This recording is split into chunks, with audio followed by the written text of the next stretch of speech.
हाय future bureaucrats, good evening, Jai Hind. कैसे हैं आप लोग?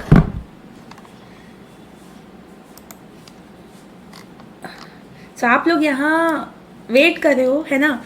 Arjun, Samreen, Hina, Tanu, then Nidhi, Sapna, Karan, Ibrahim, Lakshmi, Nivedita, Divesh, then Rinki, Sandeep, then Rachna, Deepali, Deepshikha, हाँ, Rukhsana, Saksham, Kanika, then Sushma, Nirali, Ajit, Prajapati, Rahul, Payal. All a very good evening, Jai Hind सबको। चलो, उस दिन कैसे हमने आंसर लिखा था, आई होप आपने उसको लेके मतलब एंजॉय किया होगा और कोशिश की होगी कि ऑन द स्पॉट आप उसको सोच पाओ। ठीक है, आज इंडियन पॉलिटी को लेके हम डिस्कस करेंगे। ऐसा करेंगे कि हर एक क्लास के बाद हम ऐसे डिसाइड कर लेंगे। ठीक है, तो जो सब्जेक्ट अभी चल रही है ना आपकी, वो सब्जेक्ट को लेके थोड़ा हम सबसे पहले डिस्कस करेंगे। तो मुझे बता देना कि और भी क्या क्या सब्जेक्ट आपकी चल रही है, तो उसके अकॉर्डिंगली हम इसकी आंसर राइटिंग प्रैक्टिस यहाँ पे करते जाएंगे। ठीक है, I am good Tanu, thank you. तो आवाज़ आ रही है तो थम्स अप दे दो जल्दी से। स्टार्ट करते हैं। ओके, तो देखो, जब इंडियन पॉलिटी जब आप पढ़ते हो ना, तो लक्ष्मीकांत की जो बुक है और जो अंडरस्टैंडिंग है आपकी, उसको कैसे मेंस में आपको जो थोड़ा अप्लाई करना है करंट अफेयर्स के साथ में। अच्छा, प्रतिभा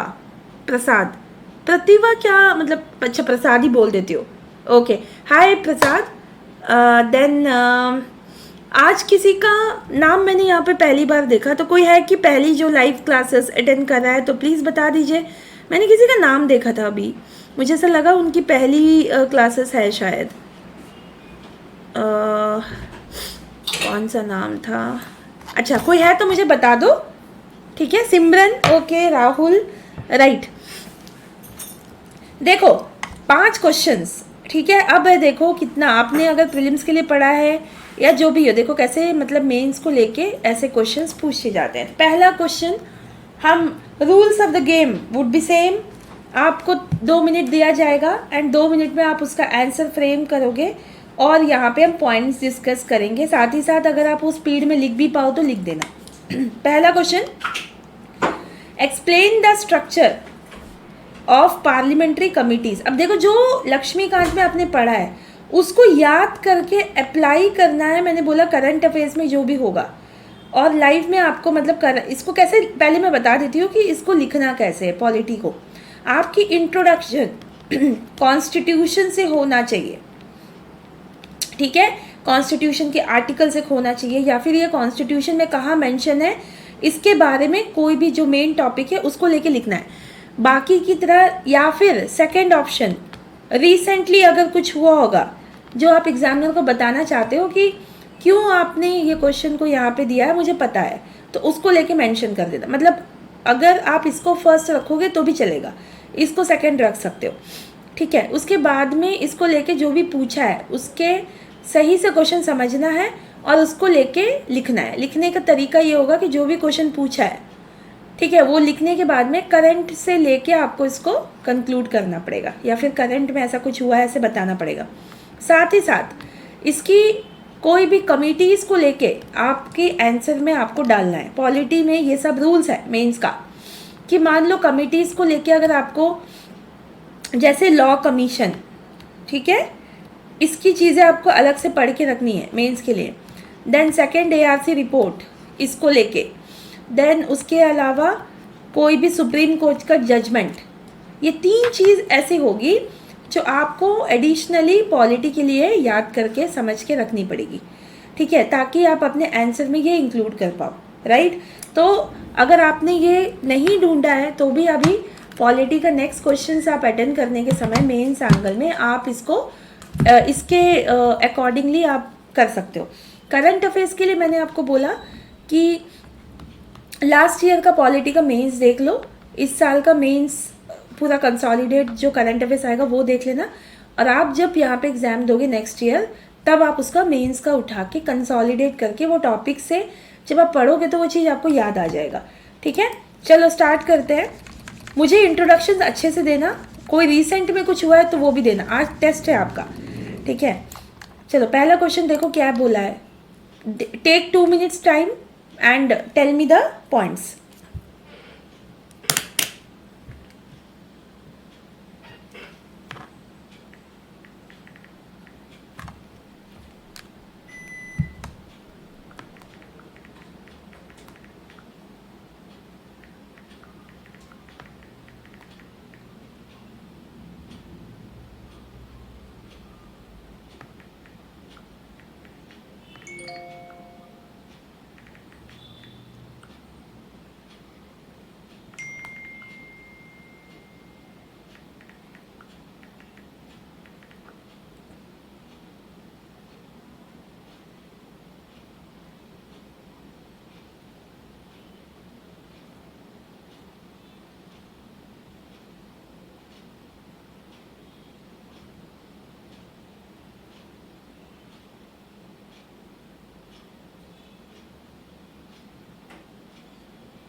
चलो स्टार्ट करते हैं। तो सबसे पहले मैं आपका मैसेज देख रही हूँ, तो सबको मैंने हाय बोला, पिया को नहीं बोला, अनामिका को नहीं बोला, हाय अनामिका, पिया।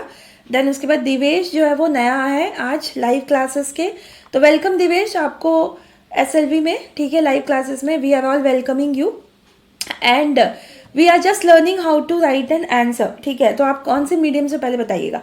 ठीक है, राइट। जो हमें क्या लिखना है इसमें, सबसे पहले तो हमने स्ट्रक्चर्स कैसे बनाने हैं मैंने बता दिया। ठीक है, अब इंट्रोडक्शन में आप क्या लिखोगे, इंट्रोडक्शन में आप क्या करोगे, पार्लियामेंट्री कमिटीज़ के बारे में लिखोगे। जैसे आपके आंसर्स मुझे दिख रहे हैं, तो आप यहाँ पे बोल रहे हो रिसेंटली में यहाँ ज्वाइंट पार्लियामेंट्री कमिटीज़ की बात हुई। एग्जैक्टली आप यहाँ पे ये लिख सकते हो। ठीक है, आप या तो पार्लियामेंट्री कमिटीज़ कहाँ पे संविधान में मेंशन हुआ है ये बोल सकते हो, इस तरीके से आप बोल सकते हो और इंट्रोडक्शन दे सकते हो। वेरी गुड, आप अभी देखो रिविजन्स भी हो रही है आपकी। ठीक है, राइट। तो आप बोलो कि पार्लियामेंट्री कमेटी या संसदीय समिति को एक एक्सटर्नल मैकेनिज्म की तरह देखने को मिलता है। ये एक लेजिस्लेटिव, संसद के काम के संरचना के लिए, ठीक है, लेजिस्लेटिव देन फंक्शंस के लिए इसको बनाया गया है। ठीक है, तो आप इसको बोल सकते हो दे आर ऑफ 2 टाइप। इतना बोल के आप अपने इंट्रोडक्शन को वो कर सकते हो, मतलब एंड कर सकते हो कि स्टैंडिंग कमेटी होती है और एक एडहॉक कमेटी होती है। ठीक है, आंसर है नीचे, पहले हम डिस्कस कर लेते हैं। अब क्वेश्चन को समझो कि क्वेश्चन ने क्या बोला है। क्वेश्चन बोल रहा है स्ट्रक्चर बताओ, मतलब कि ढांचा। तो स्ट्रक्चर आपको पहले यहाँ पे लिखना पड़ेगा। देन उसके बाद में सेकेंड क्वेश्चन यहाँ पे बोला है, मतलब अगर ये 15 नंबर का है तो आपका 2 नंबर इंट्रोडक्शन में जाएगा। ठीक है, 5 नंबर आपका फर्स्ट वाले पार्ट में जाएगा, 5 नंबर आपका सेकंड पार्ट में जाएगा और 2 या 3 नंबर आपका यहाँ पे कंक्लूजन में जाएगा, और उसके साथ में आप जो जो एडिशनली करंट अफेयर्स से ऐड करें उसमें जाएगा। तो सब कुछ अगर सही से ऐड किया है तो अच्छे नंबर आ जाएंगे। ठीक है, तो उस हिसाब से मार्क्स दिए जाएंगे। तो यहाँ पे बोला है सेकेंड पार्ट का क्वेश्चन, तो आपको बिल्कुल दोनों पार्ट को बराबर ही अटेंड करना है। How far have the financial committee help in the parliament. तो इसमें से फिनेंशियल कमेटी के बारे में आपको डिस्कस करना है, जो पार्लियामेंट्री कमेटी या संसदीय समिति के अंदर में आता है। तो याद रखना, इसको लेके आपको बहुत ज़्यादा थोड़ा डिस्कस करना पड़ेगा, ठीक है। तो पहले आप क्या बनाओगे कि ये क्यों होती है, तो आप इंट्रोडक्शन में बताओगे कि ये एनालिसिस करती है लेजिस्लेटिव प्रपोजल्स, बजट और एक्सेट्रा। स्ट्रक्चर के बारे में आप क्या लिखोगे, स्ट्रक्चर के बारे में बोलोगे ये एक होता है स्टैंडिंग कमेटी, ठीक है, और एक होता है एडहॉक कमेटी। इसको आप ऐसे फ्लो चार्ट की तरह भी बना के दिखा सकते हो। अब स्टैंडिंग कमेटी में अब इसको लेके बताओगे कि एक एक करके यहाँ पे बताओगे। पब्लिक अकाउंट कमेटी होता है, ठीक है, स्टैंडिंग कमेटी। तो ये ऐसा नहीं है कि आपको इसके बारे में डिस्कस करना है, यही बच्चे गलत कर देंगे। यहाँ स्ट्रक्चर पूछा है तो एक बता देंगे कितनी स्टैंडिंग कमेटी है, ठीक है। तो एक तो स्ट्रक्चर मतलब स्टैंडिंग कमेटी को ही आपको डिस्कस नहीं करना है, तो एग्जाम्पल आप दे दोगे कि कितनी स्टैंडिंग कमेटी आपको यहाँ पे संविधान में दिया है। एडहॉक कमेटी क्या होती है, जैसे कि उस समय बनाया होता है। तो पर्सनल डेटा, जैसे एग्जाम्पल है पर्सनल डेटा प्रोटेक्शन बिल के लिए 2019 में बनाया था, या फिर आप टाइम टू टाइम ये बनता रहता है। देन डिपार्टमेंटल कमिटीज़ भी होती है। तो आपको लगा होगा आप केवल ये डिस्कस करोगे, नहीं, एग्ज़ाम का पूरा क्वेश्चन का जो पैटर्न है वो डिपार्टमेंटल स्टैंडिंग कमेटी, ठीक है, जिसमें कि डिपार्टमेंट वाइज में वेरियस कमिटीज़ मिनिस्ट्रीज़ के द्वारा डिफरेंट डिपार्टमेंट के द्वारा यहाँ पे बनाई गई है, ठीक है। तो पार्लियामेंट में ये होती है। देन उसके बाद फिनेंशियल कमेटी होता है, जैसे कि एस्टिमेटेड कमेटी। तो आप ऐसे बोलोगे एस्टिमेटेड कमेटी है, पब्लिक अकाउंट्स कमेटी है। तो ऐसे करके आप एक पैरा, आपको ये पूरा एक पेज लिखना पड़ेगा। उसके बाद बोला है कि कैसे ये how far financial committee help. तो याद करो फिनेंशियल कमेटी एक्चुअली बुक में हमारे यहाँ पे अलग अलग ऐसे दिया नहीं है। अब फिनेंशियल कमेटी में जो डील करता है, estimated committee, public account committee, ये सब फिनेंशियल कमेटी में डील करता है, ठीक है। तो ये फिनेंशियल कमेटी कैसे इंडियन पार्लियामेंट में हेल्प करता है, ये क्वेश्चन पूछा है। आपको इसका फंक्शन लिखना है, ठीक है, इसके फंक्शन लिखने हैं। तो क्या फंक्शन है, आप बोलोगे ये स्क्रूटिनाइज करता है, मतलब ये देखता है ढंग से कि पैसे सही जगह खर्च हुए या नहीं हुए, ठीक है। एग्जाम्पल के साथ हमेशा आपको मेंस में देना है, जैसे कि 2G स्पेक्ट्रम के टाइम पे इन्होंने पकड़ा था। देन आप बताओगे कि ये एक्सपर्ट कंसल्टेशन देता है, जैसे कि कोई भी चीज़ में एक्सपर्टाइज की ज़रूरत होती है कि बताओ ये करना चाहिए नहीं करना चाहिए, ये एक्सपर्टाइज करता है, राइट। उसके बाद अकाउंटेबिलिटी देता है, पारदर्शिता ट्रांसपेरेंसी दिखाता है। देन उसके बाद फीडबैक देता है, रिकमेंडेशन देता है। अब ऐसे करके आप छोड़ नहीं सकते, क्योंकि यहाँ पे हाउ फार बोला है, याद रखो यहाँ पे बोला how far have the financial committee help. तो इसका मतलब सबसे पहले तो ये कैसे हेल्प करता है ये आपको बताना है। दूसरे, अभी तक इसके बीच में क्या कोई कमी आई है, ऐसे करके भी आपको इसमें बात करना पड़ेगा। तो आप इसमें बोलोगे कि अभी के लिए अगर कोई न्यूज़ में ऐसा आया था, रिपोर्ट्स में ऐसा आया था, तो आप बोलोगे पहली बात तो इनको इनसफिशिएंट टाइम मिलता है, बिल्कुल टाइम इनको ऐसा नहीं होता। दूसरे, ये चीज़ जो ये रिपोर्ट बना के देंगे ना, इसके ऊपर एक्शन होगा या नहीं होगा, ये बाइंडिंग नहीं होता। तीसरा क्या है, नॉन बाइंडिंग, जो मैंने आपको बोला। पॉलिटिकल यहाँ पे पार्टीशन होता है, पार्टीशनशिप मतलब कि बायसनेस होती है। अगर प्रेजेंट डे गवर्नमेंट के अंदर में ज़्यादा उनको अगर फेवर मिल रहा है तो वो उनको खिलाफ करके नहीं देंगे। देन टेक्निकल एक्सपर्ट नहीं होते इसके अंदर, ऐसा कोई क्वालिफिकेशन नहीं होता। जो स्पीकर जिसको बनाता है वही बनेगा, ठीक है। लैक ऑफ टेक्निकल एक्सपर्टाइज बोल सकते हो। और हमेशा ही ऐसा होता है कि ये बहुत बार जो भी देते हैं वो पार्लियामेंट में डिस्कस होता है, लेकिन इसको लागू नहीं किया जाता। तो आप बोलोगे इसके लिए क्या करना चाहिए, तो वे फॉरवर्ड आपको देना है कि वे फॉरवर्ड के लिए टाइम, रेगुलर टाइमिंग देना चाहिए, बाइंडिंग होना चाहिए। तो इसको लेके आप एक सजेशन की तरह कुछ दे सकते हो अगर पार्लियामेंट्री कमेटी के ऊपर कोई सजेशन आया हो। जैसे सेकेंड ARC रिपोर्ट के अंदर अगर कुछ है, रिसेंटली अगर कोई न्यूज़ में आपने पढ़ा, तो जो न्यूज़ अभी आप पढ़ रहे हो वो आपका हेल्प इसी तरह करेगा जब आप इस तरीके के क्वेश्चंस लिखते हुए आप बोलते हो ना कि कहाँ यूज़ करना है करंट अफेयर्स, याद नहीं रहता, उस समय दिमाग में एकदम से फटाक से दिमाग में आएगा कि यार ये तो न्यूज़ में पढ़ा था, ये न्यूज़ में हम ऐसे डाल देते हैं। तो लिखते लिखते ही वो न्यूज़ दिमाग में आके आपको बताएगा।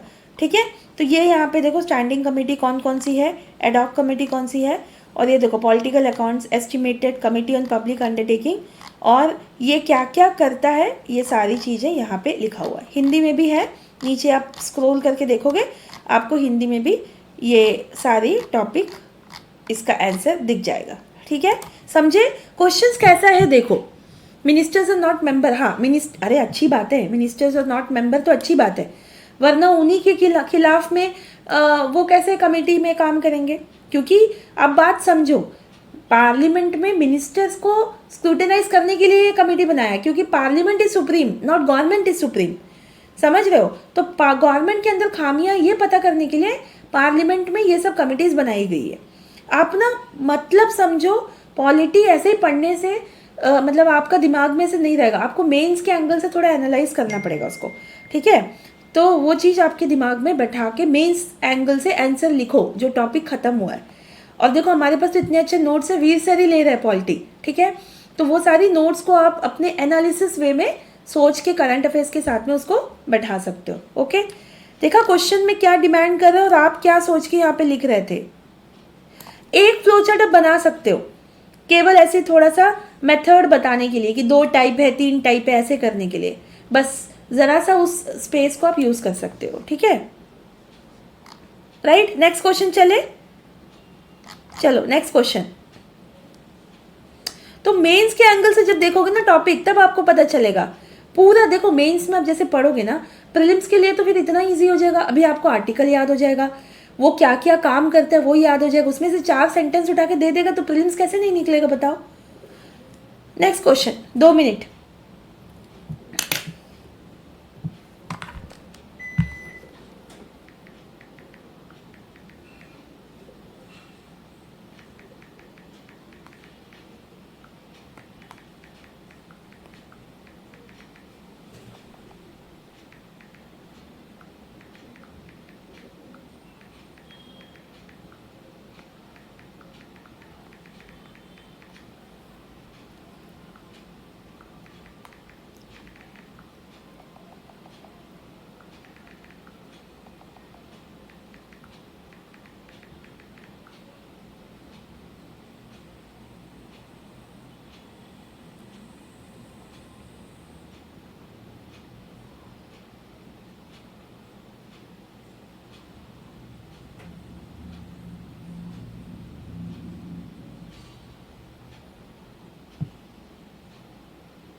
डन हो गया, चलो इंट्रोडक्शन बताओ।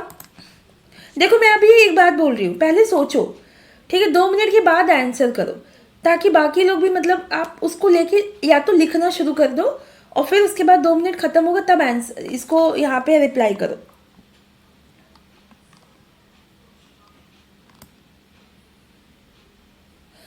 Schedule 11 and 12, 73rd and 74th amendment, ठीक है, ठीक है, इंट्रोडक्शन ठीक है आपका, right, 73rd constitution amendment act, ठीक है, ठीक है। तो क्वेश्चन को पहले ना मुझे बताओ कि क्वेश्चन क्या डिमांड कर रहा है। आप पहले क्वेश्चन को समझो, आंसर में मत जाओ, सबसे पहले क्वेश्चन को पढ़ के बताओ, एक इजी वे में मुझे डिकोड करके बताओ कि क्वेश्चन आपसे क्या चाह रहा है, तब आप आंसर के ऊपर जो है वो फोकस करना।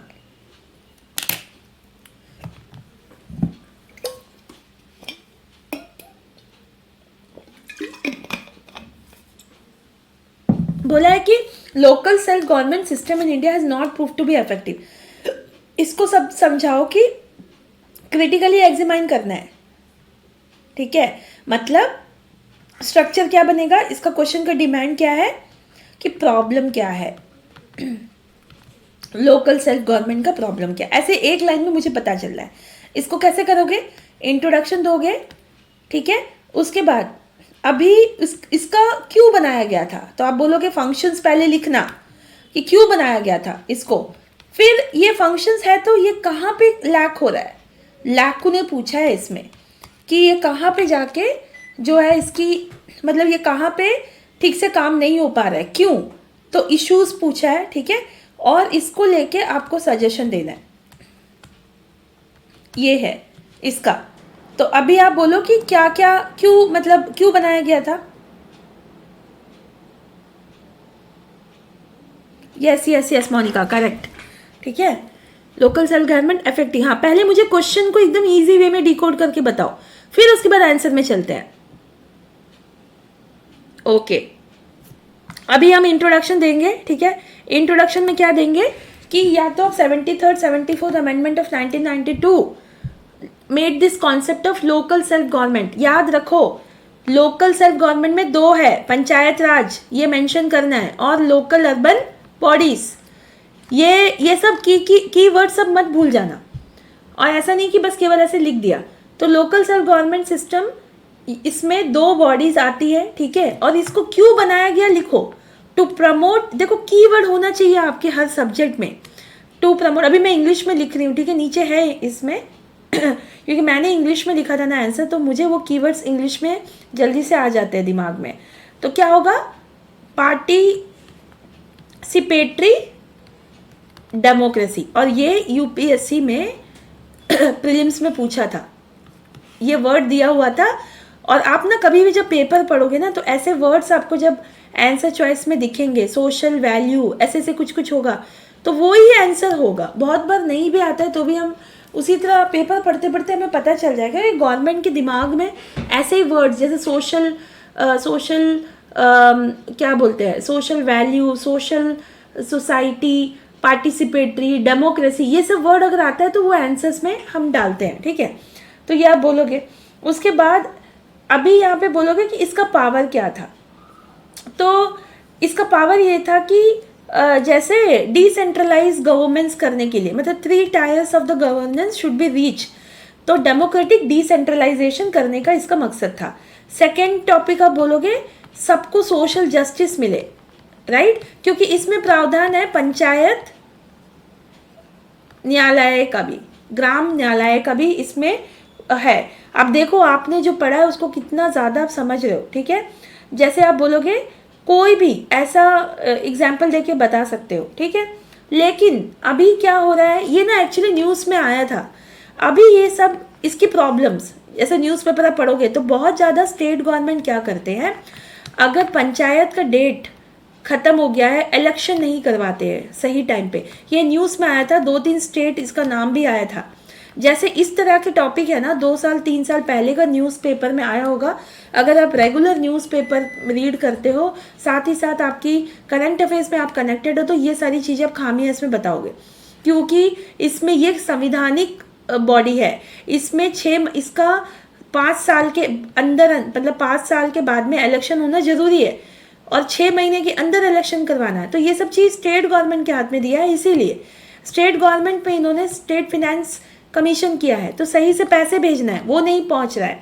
तो आप बोलोगे नेक्स्ट है फिनेंशियली इनके पास में ज़्यादा अथॉरिटी नहीं है, राइट। देन उसके बाद में इनके पास पावर नहीं है टैक्स लेने के लिए, तो ये कहाँ से फिर अपने चीज़ों को लेके मतलब ठीक से काम कर पाएंगे। कोई इनको सीरियसली नहीं लेता है, क्योंकि यहाँ पे जो काम कर रहे हैं वो एक लिटरेसी रेट में अगर वो कमी होती है तो वो ठीक से काम नहीं कर पाता, उसको संवैधानिक संस्थान की तरह नहीं देखते हैं बहुत लोग। तो ये सब आप बोलोगे, ठीक है। देन उसके बाद में आप बोलोगे कि इसको लेके आप रेकमेंडेशन दोगे, क्योंकि जब प्रॉब्लम बोला है तो सॉल्यूशन भी तो देना है। अब सॉल्यूशन आप अपने से नहीं दे सकते, यहाँ पे काम आएगा सॉल्यूशन देने के समय ऐसा कोई कमिटी, इसीलिए मैंने बोला ये सब रेडी करना है। या फिर second ARC report, second ARC report यहाँ पे ये बताया था कि स्टेट गवर्नमेंट को पूरा का पूरा इनको थोड़ा पावर देना चाहिए, ठीक है, अथॉरिटी देना चाहिए, ताकि ये अर्बन लोकल बॉडी और जो पंचायत है इन दोनों को मतलब थोड़ा सा फिनेंशियल रिसोर्सेज वगैरह टाइम से पहुंचेगा तो ये सही से काम कर पाएंगे। अब आपको यही बात सेकेंड ARC रिपोर्ट का नाम लेके बोलना है, ठीक है। और फिनेंशियल कंस्ट्रेन है उनके पास, जैसे कि आप बोलोगे न्यूज़ में आया था Bihar local bodies, then Bombay जो मुंबई जो है ना, क्या बोलते हैं, कभी भी बारिश आ जाता है तो देखो मुंबई की जो लोकल अर्बन लोकल बॉडीज़ है ना, ये सामने उनकी असलियत आ जाती है। ये बोलते हैं हमारे पास पैसे ही नहीं है, हम क्या करें, ठीक है। तो ये सब, ये state finance commission all state इनको सही से सीरियसली ले और सही तरीके से टैक्स ड्यूटीज़ और इनको थोड़ा अथॉरिटी देना चाहिए टोल फीस कलेक्ट करने के लिए। सारी स्टेट गवर्नमेंट अपने साथ रख लेती है। और बहुत इंपॉर्टेंट है पॉलिटिकल इंटरफेरेंस कमी हो, पॉलिटिकल इंटरफेरेंस के वजह से इनको ऑटोनॉमी नहीं मिलती है, ठीक है। कैपेसिटी कंस्ट्रेंट, जैसे कि टेक्निकल एक्सपर्टाइज नहीं है, इनको लेके बहुत सीरियसली कोई काम नहीं करता है। तो इस तरीके से lack of financial autonomy, political interference, ये सब चीज़ बोलते हैं। तो रेकमेंडेशन आपका है कि फिनेंशियल ऑटोनॉमी बढ़ाओ, कैपेसिटी, ये मैं खुद थोड़ा सा मैंने इसको ट्राई किया है आंसर देने का, ठीक है। इसके अलावा मैंने बहुत सारा चीज़ आपको न्यूज़पेपर से निकाल के लिखने के लिए बोला है। सेकेंड ARC रिपोर्ट में जो बोला गया है ये सब कलेक्ट करके अभी रखना है। अभी पढ़ोगे मेंस के एंगल से तो बहुत सारी चीज़ याद हो जाएगी। देखो फैक्ट एक याद हो जाएगा कि panchayat and urban local bodies किसके अंदर आती है, इसका फंक्शन क्या है, आर्टिकल 246 क्या है, ये सब आपको पता चल जाएगा, ठीक है। करेक्ट, हाँ। No, they have a right to limit the taxes and tolls, but maximum वो स्टेट गवर्नमेंट के अंदर में वो लोग कलेक्ट कर देते हैं। बहुत मिनिमम जहाँ पे पैसे बहुत कम आते हैं उनको वो कलेक्ट करने के लिए बोलते हैं। ये सब चीज़ जो है उनको थोड़ा सा पावर बढ़ा के देना चाहिए, ये आप सजेशन में बोलोगे, क्योंकि ये सेकेंड ARC कमेटी रिपोर्ट ने भी बोला था।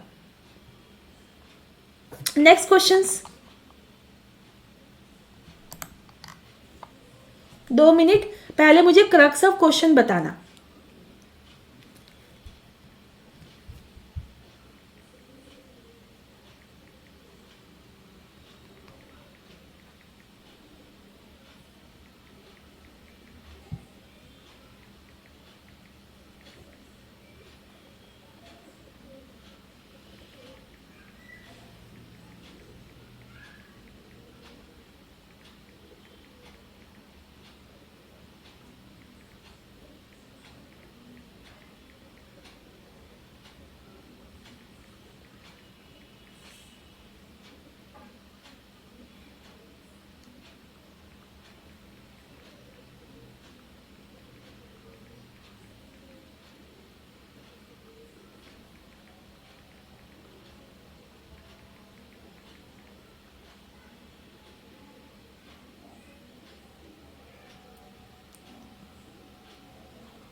हाँ दे दीजिए अरुण, अंकुर दे सकते हैं, सारा एग्जाम्पल दे सकते हैं जो न्यूज़ में था।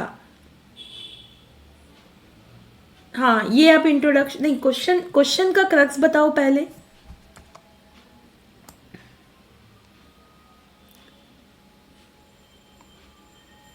पहले क्वेश्चन का क्रक्स बताओ, क्वेश्चन क्या डिमांड कर रहा है, कौन से टॉपिक के ऊपर क्वेश्चन है।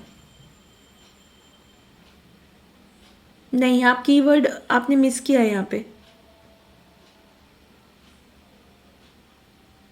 क्वेश्चन समझो, क्वेश्चन बताओ कि क्वेश्चन का क्रक्स क्या है। यस, सक्षम इज राइट, जुडिशियल एक्टिविज्म, ठीक है, जुडिशियल एक्टिविज्म टर्म है, तो आप इसमें बताना है कि कैसे जुडिशियल एक्टिविज्म यहाँ पे जुडिशियल ओवररीच भी हो जाता है कभी कभी, ठीक है, वो आपको बताना है यहाँ पे। हाँ तो आप ये बोल सकते हो कोलकाता रेप केस में chief justice of India taken suo motu action, yes, इसी तरह चीज आपको याद करके, अभी याद आ रहा है न्यूज में जो देखा, इसी को बोलते हैं लिंक करना।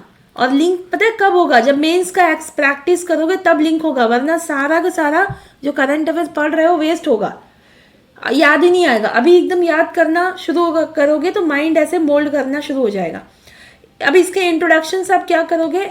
जुडिशियल एक्टिविज्म क्या है, या तो वो दे सकते हो, ठीक है, राइट, या तो आप बताओगे रिसेंटली न्यूज में कुछ आया था सुप्रीम कोर्ट के बारे में जिसमें उन्होंने जुडिशियल एक्टिविज्म दिखाया है, राइट, ये आप बता सकते हो। उसके बाद क्वेश्चन में बोला है कि बेसिक स्ट्रक्चर के डॉक्ट्रिन्स के अंदर आते आते, ऐसा बोला है, तो बेसिक स्ट्रक्चर डॉक्ट्रिन्स के अंदर आते आते जुडिशरी यहाँ पे बहुत ज़्यादा प्रोएक्टिव रोल प्ले करना शुरू किया है डेमोक्रेसी और लोकतंत्र में। अभी ये स्टेटमेंट को इवैल्यूएट करो और बताओ कि जुडिशियल एक्टिविज्म यहाँ पे कैसे डेमोक्रेसी में सुप्रीम कोर्ट हेल्प करा। तो आपको एक स्टेप और जाके यहाँ पे लिखना पड़ेगा बाद में, जुडिशियल एक्टिविज्म के साथ साथ जुडिशियल ओवररीच भी कभी कभी हो जाता है, ठीक है। चेक्स एंड बैलेंसेस, कीवर्ड्स इसमें डालने पड़ेंगे, चेक्स एंड बैलेंसेस होगा। तो कैसे लिखोगे आप? सबसे पहले बताओगे कि जुडिशियल, सबसे पहले बेसिक स्ट्रक्चर के टाइम पे कब ये जुडिशियल एक्टिविज्म शुरू हुआ था, ये भी आप बता सकते हो, ठीक है। या फिर इंडियन जुडिशरी के पास में एक पावर है जुडिशियल रिव्यू का, जुडिशियल एक्टिविज्म का, तो इसके लिए क्योंकि ये डेमोक्रेसी में बहुत ज़्यादा हेल्प होता है, ठीक है। तो आप इसको डोंट फॉरगेट कि ये बेसिक स्ट्रक्चर टर्म दिया है, तो आपको मतलब है कि इसमें केशवानंद भारती केस आना चाहिए। तो आप बोलोगे ये जो बेसिक स्ट्रक्चर का जो चीज़ था, ये Kesavananda Bharati case state of Kerala जो 1973 में हुआ था, ये यहाँ से स्टार्ट हुआ, this is the basic example of judicial activism, ये आप बोलोगे तभी ये क्वेश्चन में ये मकसद पूरा होगा, वरना आप कुछ चीज़ नज़रअंदाज कर लोगे, मार्क्स आपको कंप्लीट नहीं आएगा। देन आप बोलोगे कि ये एक तरीके का पार्लियामेंट को घेरने का काम है, मतलब गवर्नमेंट को घेरने का काम है, ठीक है। अब कौन कौन से जगह पे सुप्रीम कोर्ट ने जुडिशियल एक्टिविज्म का रोल किया है ये आपको यहाँ पे बताना पड़ेगा। तो कौन कौन सी चीज़ थी? हाँ, ये है। तो रिसेंटली जब से मतलब शुरू हुई है वहाँ से स्टार्ट कर सकते हो, ठीक है, राइट टू इन्फॉर्मेशन, ये सब। तो उन्होंने कौन कौन से टाइम पे, ये सब हमें जज केसेस के साथ में भी लिखने पड़ेंगे या फिर आर्टिकल के साथ में। आर्टिकल 21, ठीक है, राइट टू, सबसे पहले ये जुडिशियल एक्टिविज्म आया था मेनका गांधी केस के लिए। What is due process of law and what is process establish by law, यहाँ से स्टार्ट हुआ था। देन उसके बाद आपका आर्टिकल 21 जो सर बोलते हैं हमेशा, पुट्टू स्वामी केस, इसमें भी जो है केसेस के नाम आपको लिखने हैं, पॉलिटी में पूरे केसेस के नाम। आपको पता है वी सर के न्यूज़ में जितना ज़्यादा मतलब वो केसेस और ये सब दिखाते हैं ना सर, वो देख के ही कोई एक्स्ट्रा बुक लेने की ज़रूरत नहीं। मैंने तो अपना पूरा मेंस इसी में लिखा, ठीक है। तो वो सारी नोट करके चलना, बस वहाँ पे गप्पे मारते रहोगे ना मैसेज कर करके तो कोई कुछ नहीं होने वाला। बस सर जब बोलते हैं तो जल्दी जल्दी नोट करके लिखा करो। फिर उसके बाद में इन्वायरमेंटल रिलेटेड आप बोलोगे यस, यहाँ पे कोई केसेस आप बता सकते हो इन्वायरमेंटल रिलेटेड। कुछ मेहता का केस आया था, MC मेहता समथिंग कुछ केस था, उसको लेके भी जुडिशियल एक्टिविज्म हुई है। देन अभी जुडिशियल एक्टिविज्म यहाँ पे सेक्सुअल हरासमेंट इसको लेके हुई है, ठीक है। तो विशाखा केस राजस्थान इसको लेके हुआ था, जिसमें जो क्या बोलते हैं गवर्नमेंट को ऑर्डर दिया गया था सोशल जस्टिस के बारे में। इवन रिलीजन को लेके भी जुडिशियल एक्टिविज्म हुआ है। तो लेकिन आप क्या बोलोगे, जुडिशियल एक्टिविज्म तो ठीक है, लेकिन हमारे संविधान एक बात करता है, वो है चेक्स एंड बैलेंसेस का। ये प्लीज़ आप लिखना, ये सारे कीवर्ड्स होने चाहिए। चेक्स एंड बैलेंसेस मतलब कि जुडिशरी अपना काम करेगा जब उसके पास में केस आएगा। चेक्स एंड बैलेंसेस ये होता है कि अगर कोई काम नहीं कर रहा है तो वो उस चीज़ को लेके साथ ही साथ उठा सकता है। लेकिन अगर ये काम, इसका ये मतलब भी है कि पार्लियामेंट और लेजिस्लेटिव, ठीक है, और एग्जीक्यूटिव सही से काम नहीं कर रहे हैं, तभी ये जुडिशियल एक्टिविज्म जो है यहाँ पे ज़्यादा दिखता है। तो मेक श्योर कि डेमोक्रेसी अच्छे से रन हो, इसलिए तीनों ब्रांचेस सही से काम कर सके।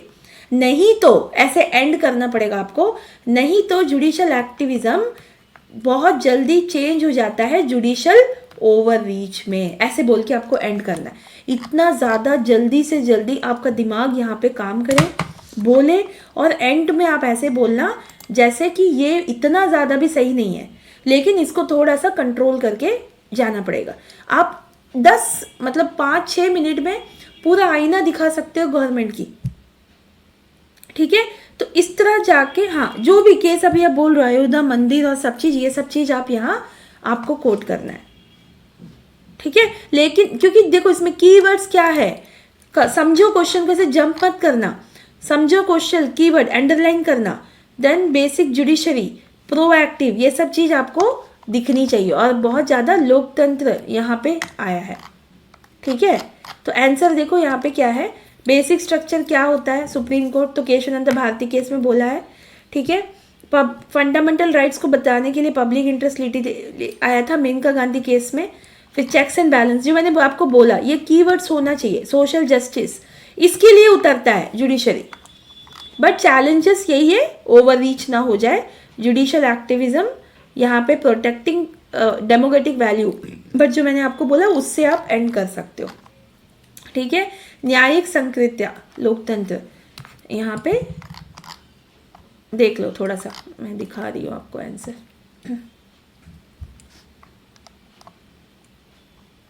हो गया, दिमाग चल रहा है, जल्दी जल्दी आएगा, प्रैक्टिस करोगे तो आएगा, यही है।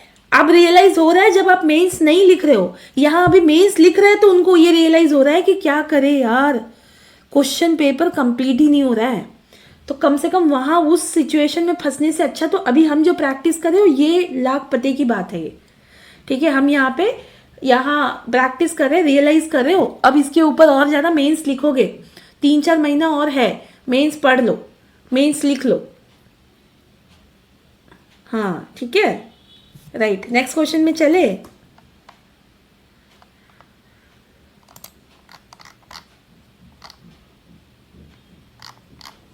देखो मुझे टाइम दो, सैटरडे या संडे मैं आपका सारा पीडीएफ और ये सब चीज़ भेज दूंगी, ठीक है। नेक्स्ट क्वेश्चन, 2 मिनट टाइम, मुझे क्रक्स बताओ और इसका कीवर्ड बताओ, क्वेश्चन का डिमांड क्या है।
क्रक्स ऑफ द क्वेश्चन क्या है,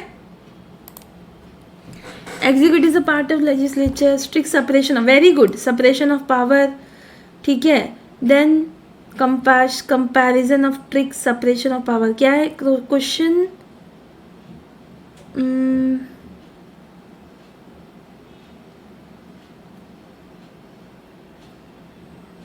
अच्छा, अच्छी बात है।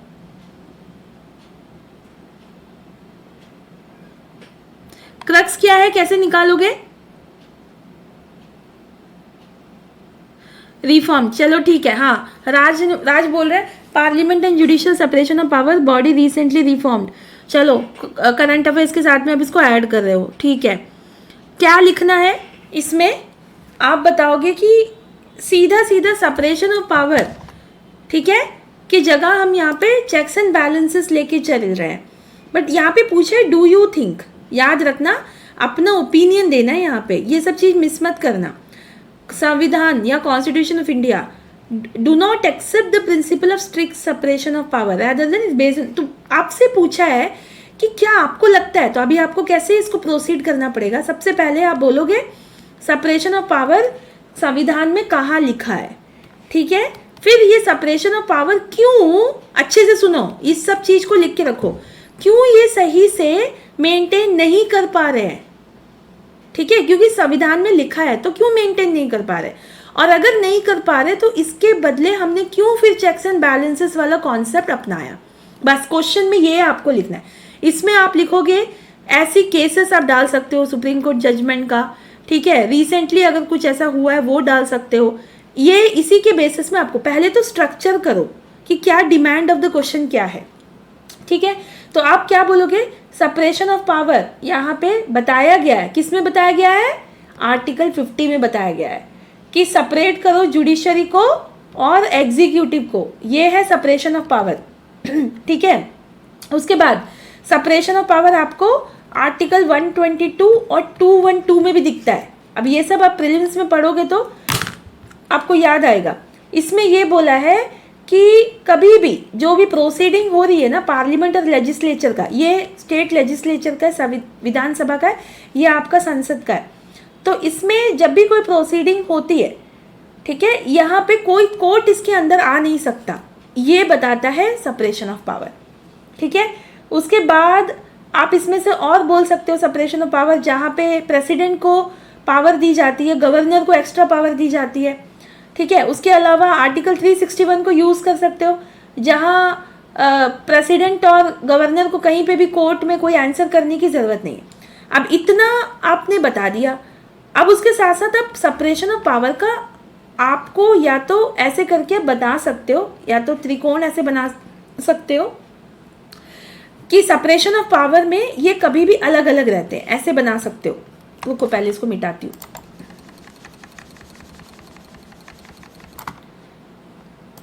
ठीक है, ऐसे बना सकते हो, ये एकदम अलग है, एग्जीक्यूटिव, लेजिस्लेचर और जुडिशरी।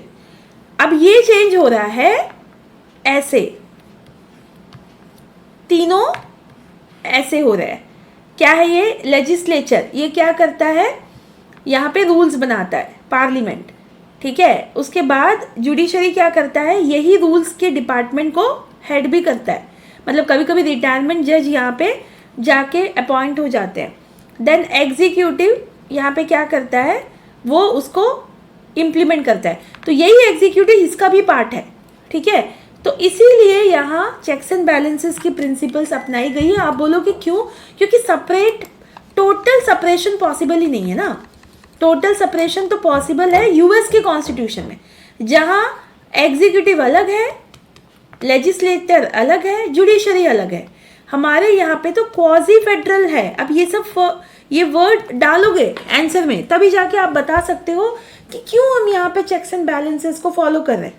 क्वाजी फेडरल में हम पूरी तरह सेपरेशन ऑफ मेंटेन नहीं कर सकते, तो कहीं ना कहीं कौन कौन से जगह पे लेजिस्लेचर जुडिशरी के अंदर आ जाता है, या जुडिशरी लेजिस्लेचर के अंदर आ जाता है, या फिर आप बोलोगे कि जैसे कि रिटायर्ड जज किसका था, chief justice of India, retired chief justice of India can become a chairperson, मुझे लगता है ह्यूमन राइट कमीशन का ही है। तो ये क्या करेगा फिर, तो ये वापस गवर्नमेंट के अंदर जा सकता है, ठीक है, और गवर्नमेंट के अंदर से ही लोग यहाँ पे लेजिस्लेचर में बैठते हैं। तो इसीलिए हम यहाँ पे चेक्स एंड बैलेंसेस को लेके चलते हैं। तो ये आप यहाँ आर्टिकल्स का होना चाहिए, और चेक्स एंड बैलेंसेस को लेके आपको बात करना पड़ेगा कि क्यों ऐसे चेक्स एंड बैलेंसेस दिखता है। तो separation of function is followed not of power, बल्कि यहाँ पे फ्लेक्सिबल अप्रोच अपनाया जाना चाहिए। इसीलिए लेजिस्लेटिव एंड एग्जीक्यूटिव कहाँ कहाँ पे मिक्सिंग होते हैं, ये देखो लिखा है। लेजिस्लेचर जुडिशरी कहाँ कहाँ पे होते हैं और एग्जीक्यूटिव और जुडिशरी कहाँ कहाँ पे होते हैं, ये लिखा है। ठीक है, तो इसीलिए चेक्स एंड बैलेंस हमें लगाना पड़ेगा। बस ये है पूरा डिमांड, जल्दी जल्दी दिमाग में आएगा। ठीक है, बस आपको मेंशन करना है कि यूएस में ये पूरा सेपरेशन ऑफ पावर दिखता है, यहाँ पे नहीं दिखेगा क्योंकि ये क्वाजी फेडरल है। ठीक है, वेरी गुड, अच्छे पार्टिसिपेट कर रहे हो आप लोग। अभी आपका दिमाग एकदम कंप्यूटर से तेज चल रहा है। Next final question,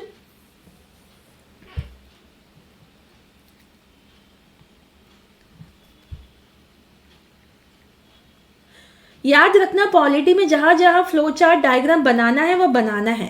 supreme court judgement, अपने आंसर को ऐसा बनाना कि 2 मिनट में ये सब होना चाहिए।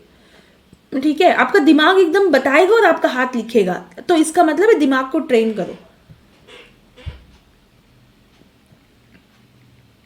जितना न्यूज के अंदर रहोगे, जितने अच्छे से लिखोगे न्यूज को, उतना समझोगे, उतना इन्वॉल्व होगे सारे टॉपिक में।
क्रक्स क्या है क्वेश्चन का, डिकोड करो, क्या चाहिए हमें।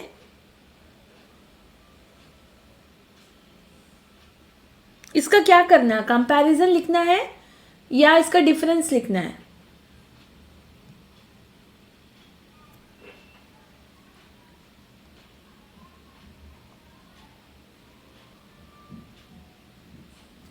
सक्षम, कॉन्स्टिट्यूशन में ये नहीं लिखा है कि यूएसए कैपिटलिज्म है, फॉलो करता है, और इंडिया सोशलिज्म, कहीं नहीं लिखा है। ये तो हमने सोचा है ऐसे, नहीं इसमें पॉजिटिव, हाँ टेनेंट्स बोला है, तो आप इसका सिमिलैरिटीज बताओगे। ठीक है, सिमिलैरिटीज बताओगे तो प्लीज़, हमें तो फिर भी चलो एक मौका है कि हम हिंदी में भी पढ़ सकते हैं। इंडियन और यूएसए लिखना है यहाँ पे।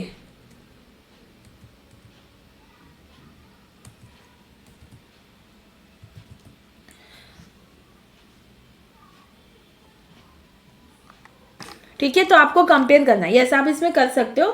सबसे पहले आप इसका इंट्रो क्या लिखोगे बताओ, इंट्रो क्या लिखोगे।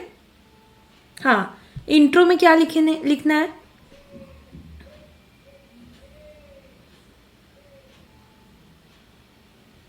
तो हमारे मेंस में टॉपिक है comparison of the constitution for other constitution. हमारे संविधान को बाकी देश के संविधान के साथ में कंपेयर करना है, ये मेंस में है।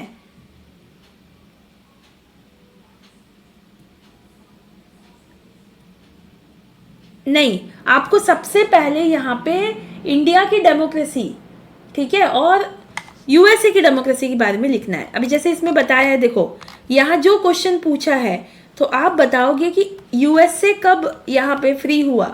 तो आप ये भी लिख सकते हो जो आपने अभी यहाँ पे लिखा था कि one of the oldest democracy है, लोकतांत्रिक देश यहाँ पे पहले बना था, और India is the largest democracy. यहाँ से भी आप इंट्रोडक्शन स्टार्ट कर सकते हो। ठीक है, एग्जामाइन बोला है, मतलब छान छान के, एग्जामाइन बोलते साथ आपको बस वो जो लेंस होता है ना, ढूंढ ढूंढ के लिखने वाला चीज़ यहाँ पे लिखना है।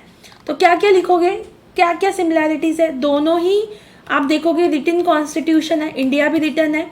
ठीक है, उसके बाद आपको इसको डिफाइन करना है, रिटन कॉन्स्टिट्यूशन लिखा हुआ है संविधान, ठीक है। तो ऐसे लिख के आपको इसमें India and USA both are written constitution करके ऐसे लिखना है, जो बताता है आपका स्ट्रक्चर ऑफ पॉलिटी कि फेडरल है, ठीक है, और बताता है कि हमारी सिटीजनशिप और बाकी सारे चीज़ के बारे में इसमें लिखा हुआ है।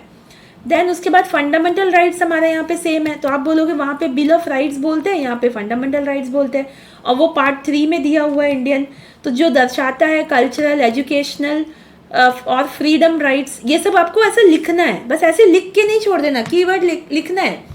जितना लिखने को रहेगा ना उतना हाथ टूट जाएगा मेंस में, लेकिन उतना लिखना है, तभी जाके नंबर चाहिए ना हमें। देन यहाँ पे दोनों के पास में सुप्रीम कोर्ट को पावर दिया है, ठीक है। तो आप बोलोगे सुप्रीम कोर्ट को पावर कहाँ से मिला है? फेडरल सेटअप किया गया है।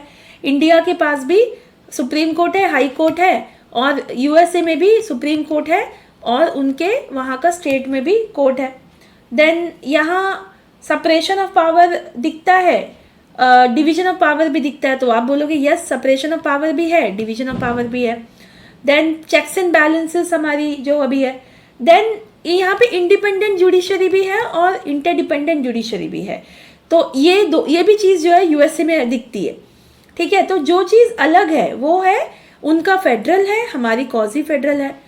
वो परफेक्ट सेपरेशन ऑफ पावर में चलते हैं, हम यहाँ चेक्स एंड बैलेंसेस में चलते हैं। ऐसे बोल के आपको थोड़ा कंपेयर करना है दोनों पॉलिटिकल सिस्टम को। और two political system are based, तो कौन से, ये ना पहला चैप्टर का हमारा जो फीचर्स ऑफ आवर कॉन्स्टिट्यूशन है ना, उसमें बस हम उसको ऐसे छोड़ देते हैं, वो है इसका आंसर। वहाँ जाके आप देखोगे तो सारी चीज़ें आपको पता चल जाएगी, सारे पॉइंट्स आपको दिमाग में आएंगे। 10 नंबर का क्वेश्चन है, तो 10 नंबर के लिए नहीं 15 नंबर का क्वेश्चन है, तो सोचो 3 पेजेस में आपको कितने सारी चीज़ें आपको लिखनी है। तो यहाँ पे इंडिया, आप बोलोगे India and USA two world largest democracy, आप ऐसे बोलोगे। तो इंडिया में कॉन्स्टिट्यूशन मैकेनिज्म 1950 में शुरू हुआ, यूएसए में तब शुरू हो गया था। फिर सिस्टम ऑफ गवर्नमेंट यहाँ पे पार्लियामेंट्री है, यहाँ पे यूएसए में प्रेसिडेंशियल दिखता है, ये भी लिखना है। देन डिफरेंसेस में मैंने आपको सिमिलैरिटीज तो बता दी, ये फेडरलिज्म है, ये क्वाजी फेडरलिज्म है। जुडिशरी यहाँ इंडिपेंडेंट है, यहाँ पे इंडिपेंडेंट और इंटरडिपेंडेंस भी है। पॉलिटिकल पार्टीज यहाँ पे बहुत सारे हैं, यूएसए में केवल 2 है। ऐसे बोल के डिफरेंसेस बता के आपको यहाँ बताना है कि दोनों ही बट डेमोक्रेटिक प्रिंसिपल्स को फॉलो करते हैं, राइट, कमिटेड है, और फ्लेक्सिबल फेडरल स्टेट दिखता है। ऐसे बोल के करंट में आपको अगर कोई डेमोक्रेसी के ऊपर या फेडरलिज्म के ऊपर कोई अगर टॉपिक आया तो उसको लेके कंक्लूड कर सकते हो, ठीक है। हुआ 5 क्वेश्चन साथ प्रैक्टिस, हाँ देखा मैंने सारे पॉइंट्स, ठीक है। अच्छे से आप पॉइंट्स दे रहे हो, अच्छे से पार्टिसिपेट कर रहे हो। The main thing is here you are realising कि कितना इंपॉर्टेंट है मेंस की तरह पढ़ना। तो प्रीलिम्स तो यहाँ लड्डू की तरह निकल जाएगा। जब ये सब पढ़ोगे, आप लोग क्या करते हो, सीधा पढ़ते रहते हो, प्रीलिम्स प्रीलिम्स प्रीलिम्स बोल के। यार थोड़ा घुमा घुमा के पढ़ो ना, दिमाग के अंदर थोड़ा और अच्छे से जाएगा, ठीक है। तब आपको लगेगा प्रीलिम्स तो ऐसे ही निकल जाएगा, प्रैक्टिस करेंगे हो जाएगा। तब देखना कैसे प्रीलिम्स नहीं निकलता। अभी के टाइम पे बच्चे बहुत ज़्यादा मेंस में अटकते हैं, क्योंकि बहुत ज़्यादा फोकस वो प्रीलिम्स के लिए करते हैं, और मेंस ये सब चीज़ रियलाइज कोई भी एकेडमी करवाता नहीं है, सही से कोई प्रैक्टिस देता नहीं है, सीधा टेस्ट बैच की तरफ चलेंगे बोलता है। उसमें फिर वो लिखते रहते हैं कि ये लो, ये ठीक नहीं है, वो ठीक नहीं है, ऐसे करके, ठीक है। नेक्स्ट सब्जेक्ट बताओ, कौन से सब्जेक्ट चल रहा है अभी आपका? ज्योग्राफी ले या हिस्ट्री ले? तो अभी कौन कौन से सब्जेक्ट आपका चल रहा है? रेगुलर बैच वालों के साथ मैं पूछ रही हूँ।